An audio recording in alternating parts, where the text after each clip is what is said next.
அன்னை வாராகியின் அருள் ஆசிகள். திரிஸ்தலம் உலகிலேயே அன்னை வாராகிக்காக பிரத்யேகமாக மகுட ஆகம விதிப்படி இந்த இடத்திலே ஸ்தாபிக்கப்பட்டுள்ளது. அன்னை ஏதோ இவ்விடத்தில் இப்பொழுதுதான் எழுந்தருளியுள்ளாள் என்று நினைத்துக் கொண்டிருப்பீர்கள்.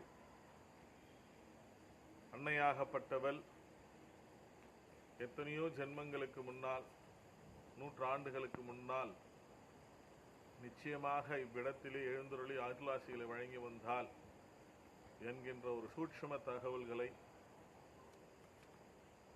சூட்சுமமாக எமக்கு அளிக்கப்பட்டதின் பயனாகவே இவ்விடத்திலே இவ்வன்னைக்கு ஆலயத்தினை எழுப்பிட வேண்டும் என்று பகிரத பிரயத்தனம் கொண்டு கிட்டத்தட்ட அன்னைக்கு ஆலை எழுப்புவதற்காக அவள் எமக்கு குறிப்பாக 2014ஆம் ஆண்டு இதுபோன்ற ஒரு சூழல்கள் நிறைந்த இடத்திலேயே நான் அமர்வேன், உலகத்தில் உள்ள அனைத்து எம் பக்தர்களுக்கு அவர்கள் வேண்டிய வரத்தினை அளித்து மகிழ்வேன் என்று அருளரை எமக்கு சூட்சமமாக அளித்தார்.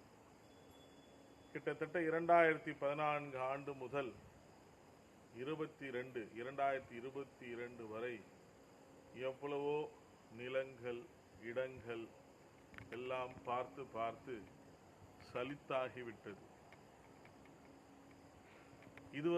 இதன் பிறகு ஒரு ஆலயத்தினை நாம் எழுப்ப வேண்டுமா என்று முழுவதும் சலிப்படைந்து இனி இந்த முயற்சியிலே நாம் ஈடுபட வேண்டாம் என்று நினைத்து அந்த முயற்சியிலிருந்து பின்வாங்கிய ஒரு சில மாதங்களிலே அன்னை அசிரியாக சூட்சமமாக ஒரு தகவலினை அளித்து ஒரு குறிப்பிட்ட தேதியிலே இத்திசையை நோக்கி செல், நான் அமைய உள்ள இடத்தினை உமக்கு காட்டுகிறேன் என்று உரைத்தாள். அவள் உரைத்தது போலவே நமது கோபாலபுரம் திரிசக்தி வாராகி பீடத்திலே ஒரு அமாவாசை யாகத்தினை செய்து முடித்த அடுத்த க்ஷணமே ஒருவர் மூலமாக ஒரு தகவல் கிடைக்கின்றது. இவ்விடத்தில் ஒரு அருமையான நிலம் இருக்கின்றது, நீங்கள் அதை பார்க்கிறீர்களா என்று. அன்னை உரைத்த சூட்சமம் நிஜமாகியது. அடுத்த க்ஷணமே அங்கு இருக்கக்கூடிய அனைத்து அன்னையினுடைய பக்தர்களிடத்திலே உத்தரவு பெற்று ஒரு முக்கிய பணியாக சென்று வருகின்றேன், தாங்கள் காத்திருக்கவும், வந்து தங்களுக்கு அன்னையின் ரட்சியை நான் அனுமதிக்கிறேன் என்று அவர்களுடைய உத்தரவினை பெற்று உடனடியாக வாகனத்திலே கிளம்பி வந்து ஒரு இடத்தை பார்த்தோம். பார்த்த மாத்திரத்திலேயே அவ்விடத்தில் ஏதோ ஒரு ஈர்ப்பு இருந்தது. சிறிது நேரம் அமர்ந்து அன்னையின் நாமத்தினை மனதிற்குள் தியானித்து அன்னை அவ்விடத்தில் ஒரு சூட்சும ரகசியத்தை உரைக்கின்றாள். அந்த ரகசியத்தினை அருகிலே வருமிலிருந்த என்னை அழைத்து சென்றவர்களே கேட்கின்றோம், இதற்கு அருகாமையில் இத்திசையிலே ஏதாவது சிவனாலயம் உள்ளதா என்று. அவர்களும் மிகவும் ஆச்சரியமாக, ஆமாம், நீங்கள் அமர்ந்திருக்கின்ற நேர் பாதையிலே சிவனாலயமே உள்ளது என்று சொன்னார்கள்.